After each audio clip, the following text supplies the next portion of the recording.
Graça, misericórdia e paz da parte de Deus, nosso Pai, e de nosso Senhor Jesus Cristo. Que saudade que eu estou. Quando eu leio o Salmo 133,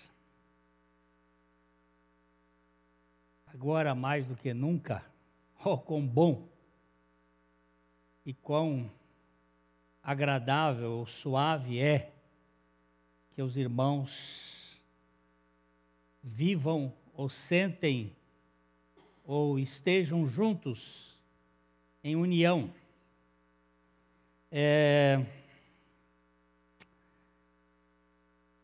Quando é que nós vamos nos reunir outra vez? Aqui. A gente esteve, pastor Maurício, o Hildo e eu, nós estivemos recentemente numa reunião com o deputado Felipe Barros, com o presidente do Conselho de Pastores de Londrina, pastor Atílio, e um grupo de pastores, para entrar com algumas medidas e conversar com as autoridades no sentido de promover um posicionamento para que nós possamos nos reunir outra vez. Quando? O mais rápido possível. Como? Usando as medidas necessárias de cuidados higiênicos, de espaçamento, para que a gente possa ter o privilégio de realmente nos reunir como povo de Deus e celebrar essa igualdade relacional. As pessoas podem ir ao supermercado, e eles estão com bastante gente. Eles podem fazer algumas coisas nas farmácias, mas por que não na igreja também? A igreja, ela trata de um assunto muito sério, da integralidade do homem. E não só do espírito, mas da alma e do corpo. Então, nós estamos aí na expectativa de que em breve a gente possa criar algumas regras, algumas medidas, mas que a gente tenha mais do que esse punhado de gente especial que está aqui cuidando da transmissão. Estou vendo lá o André fazendo o sinal. É muito, muito precioso termos esses irmãos aqui na mesa, nas câmeras, pessoas que estavam cantando aqui, os nossos irmãos, e aquele momento ali de muito precioso ao meu coração, vem revelar Cristo em mim. Então, queridos, vocês estejam orando para que o mais rápido possível nós tenhamos oportunidade, certamente com um número mais reduzido, com talvez várias reuniões durante o domingo, mais do que 3 ou 4, para que a gente possa ter o maior número de pessoas podendo frequentar as reuniões e serem abençoadas nestes encontros. Hoje nós vamos continuar na nossa toada, que é o livro de João, o Evangelho de João, o Evangelho do Filho de Deus, o Deus que se fez carne e habitou entre nós. E nós vamos ler o trecho do versículo 44 até o versículo 57 de João capítulo 11. Evangelho de João capítulo 11, os versos 44 a 57. Nós vamos fazer primeiro uma visão panorâmica e depois nós vamos andar um pouco assim pausadamente. Aquele que estava morto, tendo os pés e as mãos ligados com ataduras e o rosto envolto num lenço. Então lhes ordenou Jesus: desatai-o e deixai-o ir. Aqui nós temos, inicialmente, o cumprimento do milagre. Ele saiu, ele veio trazido pela palavra de Jesus, como nós lemos no domingo passado, e Jesus mandou que desatasse os pés, as mãos e tirassem o lenço. Agora, vamos ler o verso 45 em diante. Muitos, pois, dentre os judeus que tinham vindo visitar Maria, vendo o que fizera Jesus, creram nele.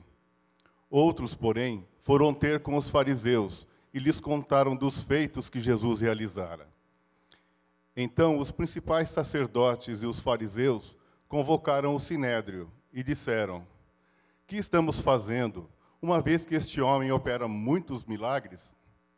Se o deixarmos assim, todos crerão nele.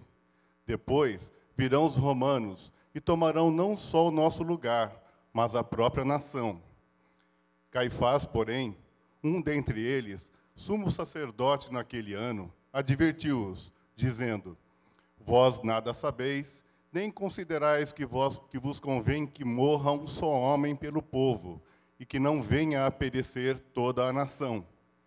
Ora, ele não disse isto de si mesmo, mas sendo sumo sacerdote naquele ano, profetizou que Jesus estava para morrer pela nação, e não somente pela nação, mas também para reunir em um só corpo os filhos de Deus que andam dispersos.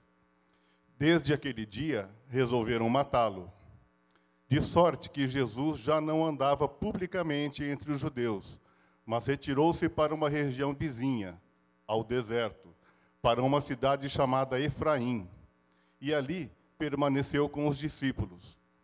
Estava próxima a Páscoa dos judeus, e muitos daquela região subiram para Jerusalém antes da Páscoa para se purificarem.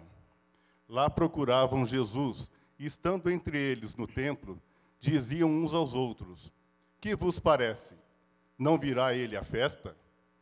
Ora, os principais sacerdotes e os fariseus tinham dado ordem para, se alguém soubesse onde ele estava, denunciá-lo, a fim de o prenderem. Nosso Pai, nós somos muito gratos ao Senhor pela fidelidade da Tua palavra, pela inspiração do Teu Espírito Santo. Nós somos muito gratos, porque em 2000 anos, esta palavra continua firme, inamovível, ela continua sendo, e como sempre foi, a Tua palavra. Por isso nós rogamos ao Teu Espírito que venha revelar aos nossos corações a sua essência, a pessoa de nosso Senhor Jesus Cristo, para que por Ele sejamos salvos, edificados e tenhamos condições de poder falar da Tua palavra para a glória do nome de Jesus, por quem nós oramos. Amém. Uma importante galeria de arte fazia exposição de um grande pintor. E, dentre todos os quadros que chamavam a atenção dos convidados, havia uma impressionante figura de Jesus batendo suavemente à porta de uma casa. O Cristo daquele quadro parecia vivo. E tão impressionante, ele procurava ver se lá dentro daquela casa, com o seu ouvido próximo da porta, havia alguém que lhe respondesse. Um observador curioso olhou pela porta e gritou bem alto na frente de todos: está faltando a fechadura nesta porta. Não tem fechadura. O artista, com tranquilidade, lhe responde: esta é a porta do nosso coração. Não, meu amigo, não está faltando a fechadura. Esta porta é a si mesmo, pois é a porta do coração humano. Só pode ser aberta do lado de dentro. Se você e eu ouvirmos a voz, o bater do Senhor, só você e eu podemos abrir a porta do nosso coração. A tramela, não sei quantos conhecem o que era tramela, mas era feita uma forma de trancar a porta pelo lado de dentro. Ficava ali e só o dono da casa podia abrir. E agora eu faço uma pergunta: o que você e o que eu farei de Jesus? Como reagirei diante da pessoa de Jesus? As pessoas que estavam ali reagiram de maneira diferente. Nós temos aqui algumas reações. Vamos voltar ao versículo 45. Vamos ler como é que alguns reagiram. Muitos, pois, dentre os judeus que tinham vindo visitar Maria, vendo o que fizera Jesus, crerão nele. Olha aí. Você presta atenção que muitos, aqui o texto é muito claro em dizer, muitos, pois, dentre os judeus que tinham vindo visitar Maria. É muito impressionante que eles não disseram Maria e Marta, mas só Maria. Porque Maria é uma figura que representa muito a vida espiritual. Ela foi a mulher que esteve aos pés de Jesus para aprender com Jesus. Ela foi a mulher que esteve aos pés de Jesus para orar. Ela foi a mulher que esteve aos pés de Jesus para adorar, derramando um vaso de alabastro. Eles foram visitar Maria e a Bíblia diz, e creram nele. Muitos. Agora, no versículo seguinte, o versículo 46. Outros, porém, foram ter com os fariseus e lhes contaram dos feitos que Jesus realizara. Então, muitos creram. Agora, outros, a gente não sabe se eram muitos ou poucos, mas eram outros, porém ficaram indiferentes quanto ao milagre e foram fofocar. Foram provocar os fariseus. Foram criar lá um buchicho. E em consequência destes fofoqueiros, se instaura um processo de oposição para tirar-lhe a vida. Assim nós vemos que outros se opuseram e se prepararam para matá-lo. o verso 47 mostra que há o início de uma reação. Verso 47. Então, os principais sacerdotes e os fariseus convocaram o sinédrio e disseram: que estamos fazendo, uma vez que este homem opera muitos sinais? Agora você vê, tem uns que creem, outros, que eu vou chamar aqui de indiferentes, eles realmente não creram, mas também foram provocar uma crise para eles tirarem a vida do Senhor Jesus. Os principais sacerdotes e os fariseus convocaram o sinédrio. O que é o sinédrio? Era a reunião da liderança, tanto religiosa quanto política, de Israel. Ele era composto por 71 membros, sendo parte deles saduceus, parte fariseus, tinham alguns de partidos políticos como os herodianos, era a liderança.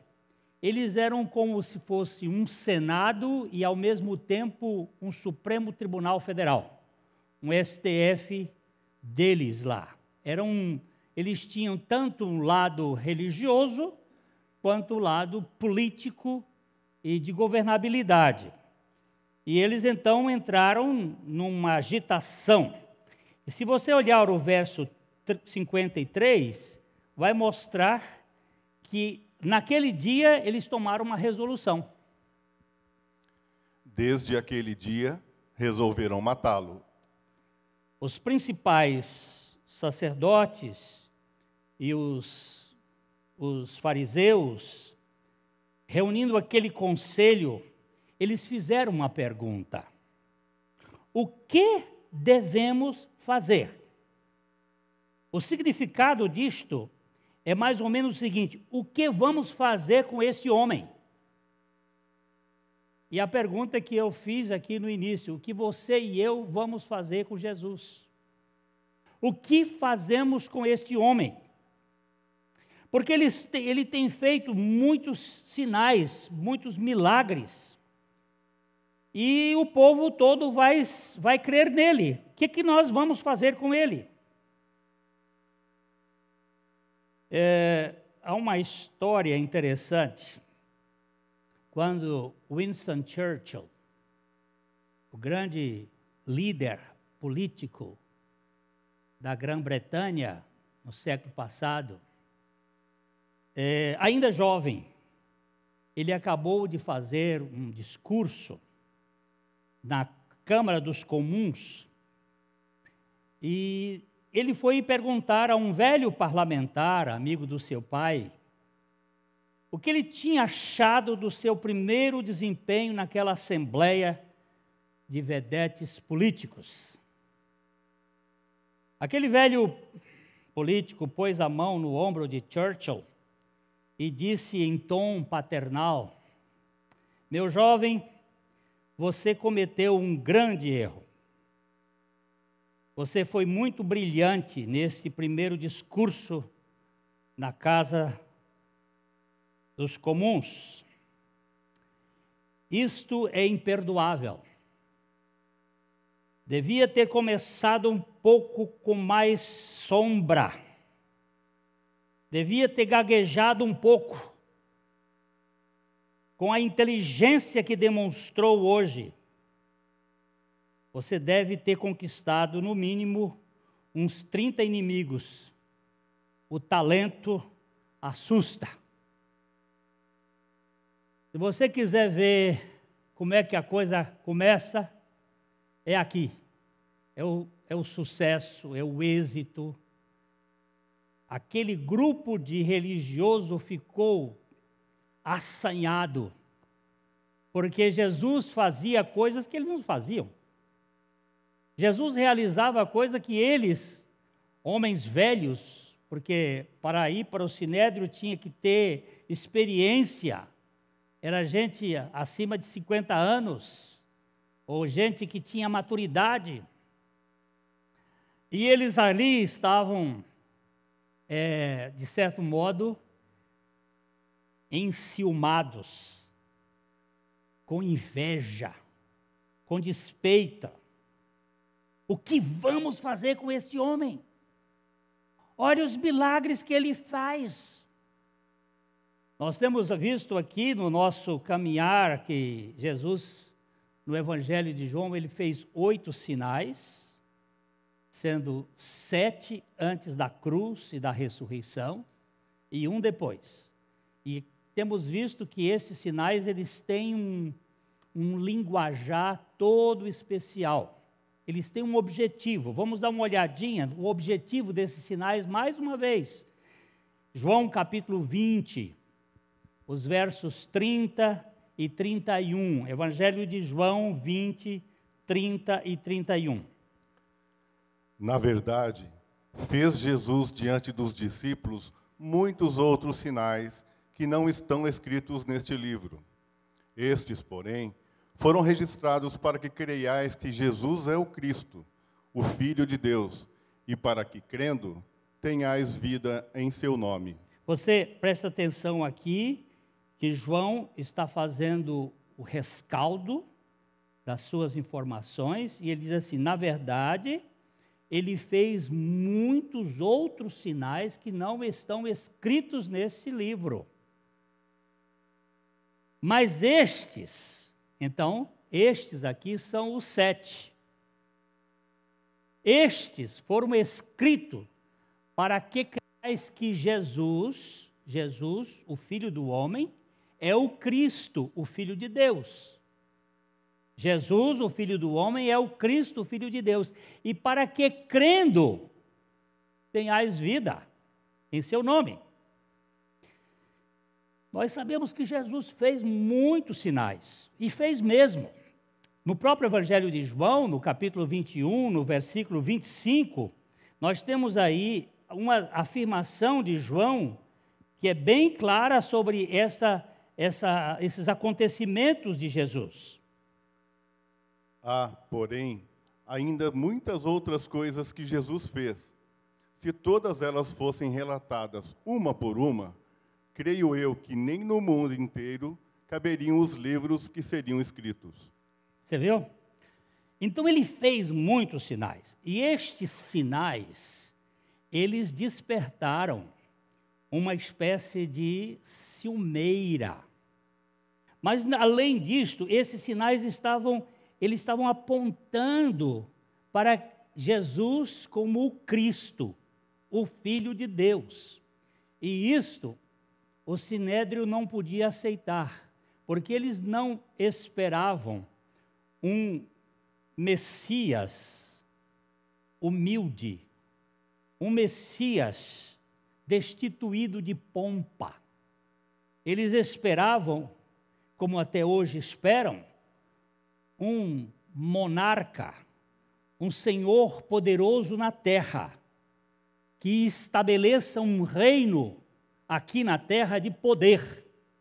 É este o olhar milenar desde muitos anos para que tenhamos aqui na terra um reino do Messias. Eles não podiam admitir que o Messias, para ter esse reino, precisa desmanchar o outro reino. Para que ele estabeleça esse reino onde ele vai reinar, ele precisa nos crucificar e nos matar, matando o nosso ego ensoberbecido. A palavra de Deus mostra claramente que era este o Messias que veio em Isaías 53, um homem de dores, um homem singular, desvestido de qualquer glória, e o Sinédrio não tinha essa visão. Eles queriam alguém que pudesse governar e pudesse dominar Roma e vencer. E estes sinais todos, eles terminam, começam com a boda de Caná da Galileia e termina com a ressurreição de Lázaro. começa num casamento fracassado, que a festa estava fracassando, estava tendo problema, e termina num cemitério, termina num velório, termina na morte, termina no fim. Mas em ambos, o Senhor Jesus trouxe alegria. No casamento, ele transformou água em vinho e trouxe alegria para que a festa não acabasse. E no cemitério, ele trouxe o defunto de volta para que a família celebrasse a alegria da vida. Mas essa turma não podia admitir isto. Diante desses sinais, e principalmente este último sinal, o Sinédrio ficou alvoroçado e agora quer tirar a vida de Jesus. A ressurreição de Lázaro pelo Senhor Jesus Cristo havia terminado e as pessoas que estavam de pé e testemunharam o milagre ficaram maravilhadas com isto. E como vimos aqui, há 3 reações. A primeira reação é que uns creram. A segunda reação é que uns ficam indiferentes. E a terceira reação é que uns se opõem. Enquanto nós lemos a história, nós nos surpreendemos ao descobrir que a questão deles, eles disseram, se continuar este homem assim, o mundo todo virá atrás dele, Roma nos tirará do lugar e o povo vai crer. Olha a preocupação deles. O mundo todo vai crer neles. Vai ter muita gente crendo. E as duas coisas estavam certas. Eles descobriram que ambas eram verdadeiras, isto é, alguns creram, enquanto outros não creram e até se tornaram inimigos mais ferrenhos de Jesus. O mesmo fato pode gerar acontecimentos diferentes.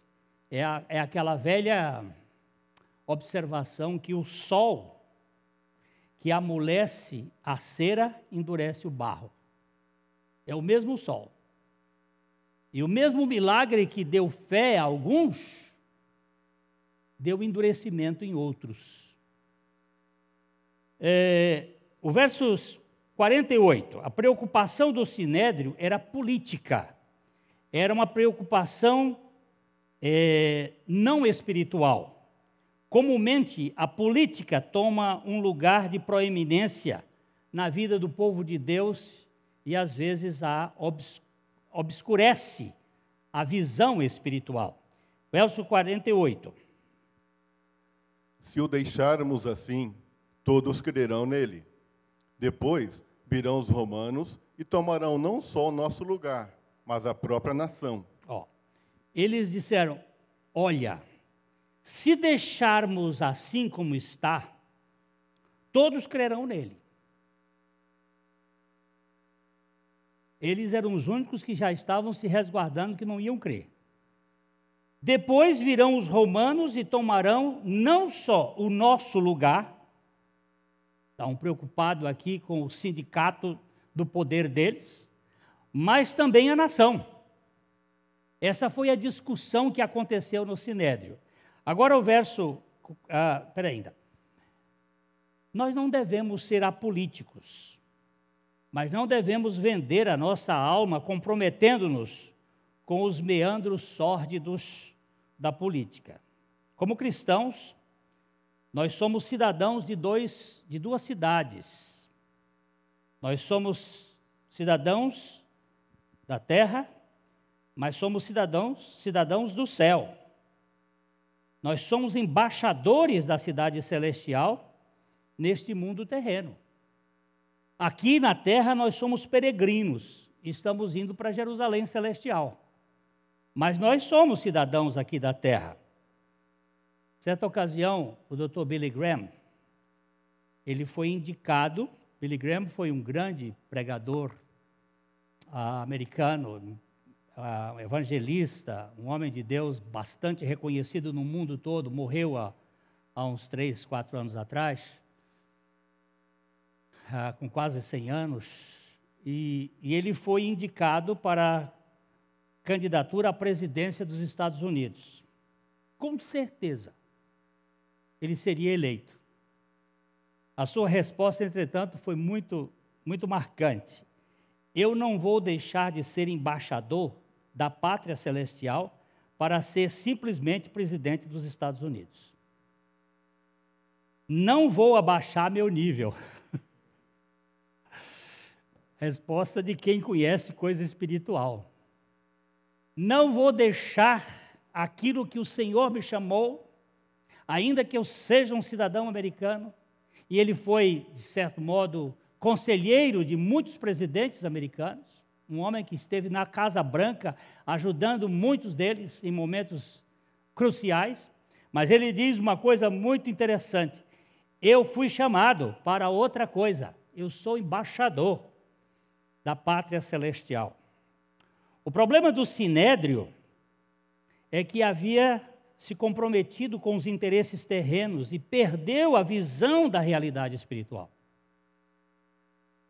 Eles queriam uma coisa aqui, para estabelecer um reino aqui. Nós precisamos, entretanto, de equilíbrio entre esses dois reinos. Eu gosto muito de uma palavra, de uma frase do grande pregador do século XIX, Charles Spurgeon. Ele dizia o seguinte: só os tolos acreditam que política e religião não se discutem.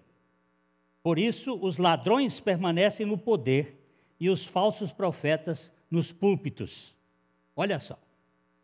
A gente quer fazer uma dicotomia tão radical que não há possibilidade de mexer nesse assunto. Nós precisamos ter consciência de que somos embaixadores de Cristo aqui na terra, mas também nós somos seres políticos e que devemos exercer a nossa posição. E isso precisa que o Senhor levante alguns Josés, alguns Daniéis, alguns Neemias, algumas pessoas para este momento, para que nós tenhamos pessoas que trabalhem em benefício da causa comum, da justiça. Vejamos agora os versículos 49 a 52. Caifás, porém, um dentre eles, sumo sacerdote naquele ano, advertiu-os, dizendo: vós nada sabeis, nem considerais que vos convém que morra um só homem pelo povo, e que não venha a perecer toda a nação. Ora, ele não disse isto de si mesmo, mas sendo sumo sacerdote naquele ano, profetizou que Jesus estava para morrer pela nação. E não somente pela nação, mas também para reunir em um só corpo os filhos de Deus, que andam dispersos. Desde aquele dia, resolveram matá-lo. Olha aqui. Caifás.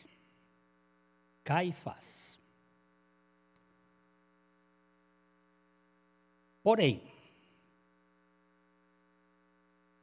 sumo sacerdote naquele ano, advertiu-os dizendo: domingo que vem, se o Senhor permitir, nós vamos tratar deste texto com mais detalhes.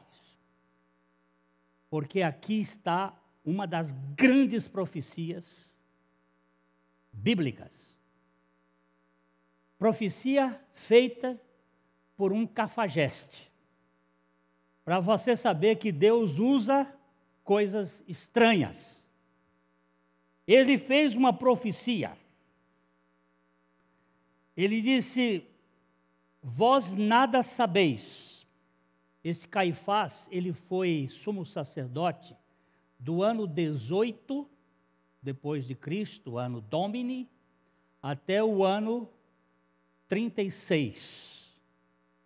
Ele foi o sumo sacerdote, sucedendo a Anás, seu sogro, e depois ele foi deposto para que o seu cunhado assumisse o governo do sumo sacerdote. Ele então faz uma declaração: vós nada sabeis. Politicamente, como presidente daquele Supremo Tribunal Federal, aquela Suprema Corte, ele faz a negociata. Mas Deus estava por trás das suas afirmações. Ele diz o seguinte: vós nada sabeis. Chamou todos os seus pares de ignorantes. Nem considerais que vos convém que morra um só homem pelo povo, e que não venha a perecer toda a nação. Preste bem atenção nisto. O escritor, o apóstolo João, relata que ele não disse isto de si mesmo. Ele foi usado, mas sendo sumo sacerdote naquele ano, profetizou que Jesus estava para morrer pela nação.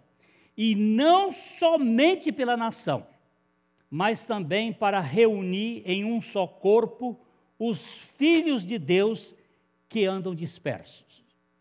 Isso domingo que vem nós vamos ver as várias possibilidades nesse texto que são apresentadas pelos estudiosos e que nós temos uma posição aqui para entender isso. Primeira coisa que gera é a conveniência. Essa era a alavanca de então, como tantas vezes ela é hoje usada. É em nome da conveniência e do interesse próprio que as coisas mais terríveis são feitas. Eles vão nos tirar e Roma vai tomar conta da nação. Dificilmente podemos perder o ponto de que esse não foi o fim, o que João quis mostrar nessa história. Nós temos aqui um caso notável de alta ironia dramática. Nós temos uma ironia que ele está mostrando aqui. Caifás disse que era melhor matar Jesus do que a nação inteira perecer. Mas ele não sabia que a morte de Jesus era exatamente para salvar a nação. Mas a nação depois vai sofrer as consequências por causa disto. Foi exatamente o que aconteceu. Os mesmos eventos que eles temiam aconteceram. É verdade que eles eliminaram Jesus, eles mataram Jesus, pelo menos em um sentido. Mas após a crucificação e a dispersão gradual dos cristãos de Jerusalém, o espírito revolucionário começou a crescer com intensidade na Palestina. E uma guerra estourou, e os romanos intervieram para esmagar a rebelião. E aquilo que eles disseram: é preferível matar um só homem para que a nação não seja atacada. Foi exatamente o que aconteceu. Ao matar o homem, ele providenciou algo para a salvação da nação e dos filhos dispersos. Mas também a nação foi arrasada. No ano 70, Jerusalém foi destruída pelo general Tito, o templo foi arruinado e o judeu só veio ter pátria, ter solo, em 1948. Esse tempo do ano 70 a 1948, ele viveu nos pólgros, nos guetos, nas nações mais espalhadas pelo mundo inteiro. A nação dispersou-se, a nação foi arrasada. Aquela grande guerra, todas as fortalezas de Israel foram derrubadas. De fato, como Flávio Joséfos nos diz, ele diz: um arado foi puxado pela área do templo, enfatizando a desolação. Flávio Joséfos é um judeu que viveu ali no primeiro século, e ele descreve, dizendo: um arado destruiu tudo. Aquilo que eles não queriam, aconteceu. Quão diferente poderia ter sido se esses homens tivessem recebido o seu Messias? Mas eles não fizeram. Eles resistiram a Jesus. E o pecado da resistência teve consequências severas. Como nos diz Barclay, na sua exposição, os próprios passos que eles deram para salvar sua nação, destruíram-na. Ao não terem recebido Jesus, eles foram protagonistas da destruição da sua própria nação. O Sinédrio agiu para derrubar Jesus. Se tivessem deixado ele, se tivessem recebido, a coisa seria diferente, mas o projeto de Deus era para que Jesus morresse e ressuscitasse. Eles o mataram, mas foi através da sua morte que o evangelho se espalhou. Não apenas no judaísmo, mas em todas as nações. Vamos dar uma olhada no verso 52, que domingo eu quero me ater um pouco mais. E não somente pela nação, mas também para reunir em um só corpo os filhos de Deus que andam dispersos.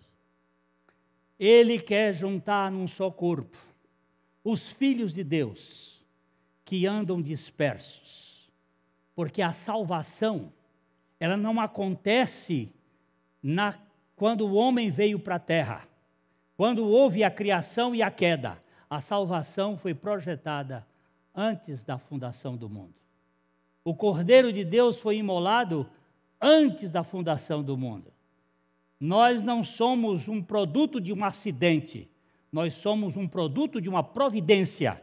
Deus, na sua onisciência, na sua onipotência, proveu uma salvação para todo aquele que crê. E nós não podíamos estar fora desse grande projeto. De fato, como João escreveu, havia cristãos em todas as grandes cidades e em todos os países do império, quando a cidade foi destruída.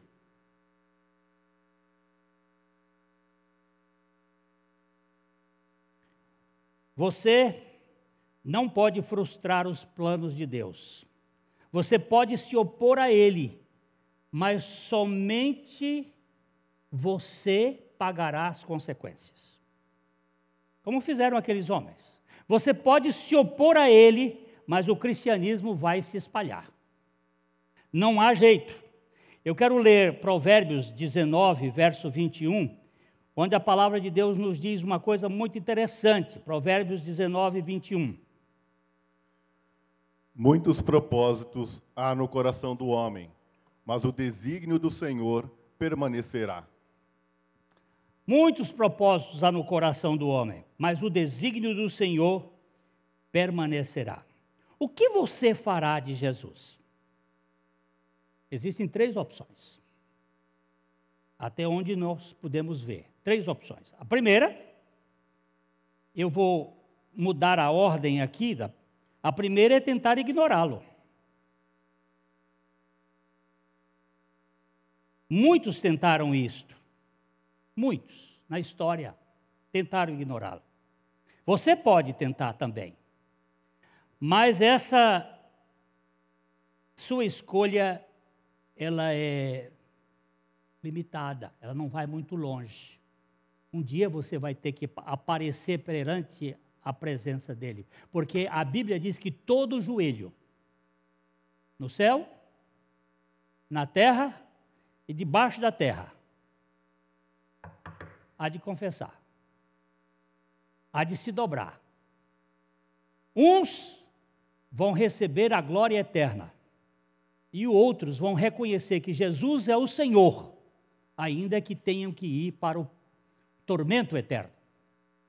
Mas vão todos se dobrar diante do Senhor. O que você vai fazer? Ser indiferente? E quando você morrer, o que vai acontecer? Eu estou olhando aqui para uma meia dúzia de irmãos, e essa pergunta vai ser direta para vocês, mas também para todos e para mim. O que eu farei de Jesus, chamado Cristo? a pergunta de Pilatos: o que você vai fazer de Jesus? Você vai ser indiferente para com ele? A segunda opção é você se opor a ele. Muitos se opuseram no curso da história, como bem sabemos. Caifás foi o primeiro, mas certamente não foi o único e nem o pior. Muitos. A história está cheia daqueles que se opuseram ao Senhor Jesus. Mas onde eles estão? A igreja permanece. E o que aconteceu com os perseguidores? A igreja continua. A igreja vai rompendo. Quantos tentaram impedir o cristianismo? Não muito depois das perseguições dos primeiros cristãos, instituída por Caifás e pelos outros líderes dos judeus, Roma também tentou acabar com a igreja. Nero, em Roma, reuniu os executores para tentar destruir os cristãos como bodes expiatórios para o grande incêndio que ele colocou na cidade. Alguns foram costurados em peles de animais e atacados por cães de caças. Alguns foram lançados às feras como bois e rasgados em pedaços na arena. Muitos foram crucificados, alguns foram mergulhados em azeite quente e incendiados como tochas para iluminar os jardins do imperador, mentalmente perturbado. Mas o que aconteceu com a igreja? Mas crescia. Você pode se opor, como Diocleciano, várias décadas depois. As igrejas foram destruídas, os livros sagrados confiscados, os clérigos aprisionados e muitos crentes obrigados a sacrificar aos deuses pagãos com tortura. Mas quanto mais eles perseguiam, mais os primeiros cristãos prosperavam, até que finalmente os deuses das nações foram derrubados e o cristianismo foi aceito como fé do império. Quanto mais perseguia, mais crescia. Você pode se opor a ele? Se sim, você realmente acredita que terá sucesso? Você não prefere estar na comunhão de Cristo do que na comunhão destes deploráveis? Hoje nós estamos vendo aí acontecimentos mundiais que tudo indica faz parte da conspiração dos reis deste mundo contra o ungido. Vamos dar uma lidinha rápida aqui no Salmo 2, nos versículos 2 a 4. Salmo 2, de 2 a 4. Os reis da terra se levantam, e os príncipes conspiram contra o Senhor e contra o seu ungido, dizendo: rompamos os seus laços e sacudamos de nós as suas algemas.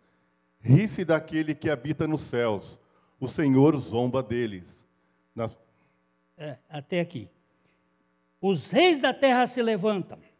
Nós temos aqui o Império Babilônico, o Império Medo-Persa, o Império Greco-Macedônio, o Império Romano, e agora nós vamos ter um outro império da divisão das pernas e dos artelhos, reunindo as nações para tentar destruir a fé cristã. Mas eu quero dizer para eles e para todos que isso é impossível, porque não há jeito de matar um cristão. Não tem jeito de acabar com a vida de um cristão. Por mais que eles rompam os seus laços e sacudam de nós as suas algemas, o Senhor ri-se do céu dessa piada de mau gosto de querer destruir o Cristo e os seus filhos. Eu gosto muito de um cântico, eu costumava cantá-lo num tempo passado: não se pode matar um crente, quem é salvo não morre não. Ele sobe à presença de Deus para receber o seu galardão, roupas alvas, tão limpas e puras. Ele veste para a vida maior, perde tudo por amor a Cristo para viver uma vida melhor. Não, não se pode matar um crente. Jesus não mente e falou assim: quem perde a vida por mim tem sorte, porque sua morte não é o fim. A segunda estrofe dele diz assim: os romanos se divertiam vendo as feras matar os cristãos. Não sabiam que naquela cena gotas de sangue eram grãos que brotavam e se espalhavam, e de Deus recebendo o poder para provar aos reis deste mundo que o crente não pode morrer. Não tem jeito de matar um crente. Pode perseguir como quiser, mas eles vão passar por todos esses problemas e vão continuar vivos, testemunhando, e vão na sua morte, se acontecer, glorificar a Cristo com a sua morte. Meu irmão, que estás com medo, de quem pode a vida tirar? Pensas que o inimigo maior, que pode tua alma ceifar? Oh, não temes, não cales ao mundo, vai orando e buscando poder, e verás na hora da morte que o Senhor não te deixa morrer. Cristão não morre, gente, ele dorme. Mesmo que seja com fogo, mesmo que seja com fera, o cristianismo vai prevalecer neste mundo, porque o Senhor Jesus prometeu. E a última posição das três, você pode ignorar, você pode se opor, e a última das três, a opção que eu acho única, mais sensata, você pode crer nele e segui-lo. Mas segui-lo? Ele não foi para a cruz? Ele não foi crucificado? O que é desejável sobre isso? O que eu posso esperar de um cara que morreu? Isso é verdade. O caminho dele é o caminho da cruz. Mas a cruz é o caminho da vitória. Pois é apenas perdendo a vida que um homem pode salvá-la. Ele precisa perder a sua vida. Vamos dar uma olhadinha aqui para terminando, já estamos terminando. Vamos dar uma olhadinha aqui no Mateus capítulo 16, versos 25 e 26. Porquanto, quem quiser salvar a sua vida, perdê-la-á. E quem quiser perder a vida por minha causa, achá-la-á. Pois que aproveitará o homem se ganhar o mundo inteiro e perder a sua alma? Ou que dará o homem em troca da sua alma? É somente seguindo a Jesus que a vitória é conquistada. E se você o rejeitar, não vencerá. Você tem que perder a sua vida. E para seguir a Jesus, eu preciso ser crucificado com Jesus. Paulo foi muito enfático de dizer: porque eu, pela lei, morri para a lei, a fim de viver para Deus. Eu estou crucificado com Cristo e vivo não mais eu, mas Cristo vive em mim. E a vida que agora vivo na carne, vivo-a pela fé do Filho de Deus, que me amou e a si mesmo se entregou por mim. De fato, você perderá tudo o que tem, como fizeram os governantes se rejeitar a Jesus. Mas se você for seguir a Jesus, você vai perder a sua vida, mas vai ganhar a vida dele. Vai receber a vida que dá sentido ao nosso andar de cada dia. O que faremos de Jesus? O que vocês vão fazer de Jesus? Ignorá-lo? Se opor? André está respondendo lá. Ou crer de todo o seu coração. Jesus, você só tem essas três opções: a indiferença, a oposição ou a fé. O Filipe estava andando pela estrada, aliás, o tesoureiro, o eunuco, estava andando pela estrada lendo o profeta Isaías, e Filipe foi chamado por Deus para ir para um deserto e lá acompanhar uma carruagem que ia, e ele pergunta: tu entendes o que está lendo? Ele disse, como se não houver ninguém para me explicar? Ele entrou naquela carruagem, começou a ler com ele estava lendo o profeta Isaías, capítulo 53, e os dois chegaram num local, depois de uma vasta explicação do texto, chegaram num local, o eunuco olha e diz assim, mas aqui tem água, que me impede que eu seja batizado? E Filipe disse, é lícito, se tu creres. Ele disse, de todo o teu coração. Ele disse, eu creio que Jesus é o Cristo, o Filho de Deus. Eu creio. É a sua e a minha opção. Não temos outra. Veja o que disse o pintor no início. Não, meu amigo, não está faltando a fechadura. Essa porta é assim mesmo, pois é a porta do coração humano. Só pode ser aberta pelo lado de dentro. E você é quem tem que abri-la. A pergunta é, o que você vai fazer de Jesus? O Sinédrio preferiu matá-lo. Preferiu se opor. Os outros preferiram fofocar. Agora eu fico aqui, ajoelhado nos seus pés. Senhor, muito obrigado pela tua morte, porque aquela foi a minha. E a caminhada que o Senhor nos dá é para a tua glória. Se tivermos que morrer por Cristo, morreremos com a alegria de que Ele morreu por nós. Podemos citar, por exemplo,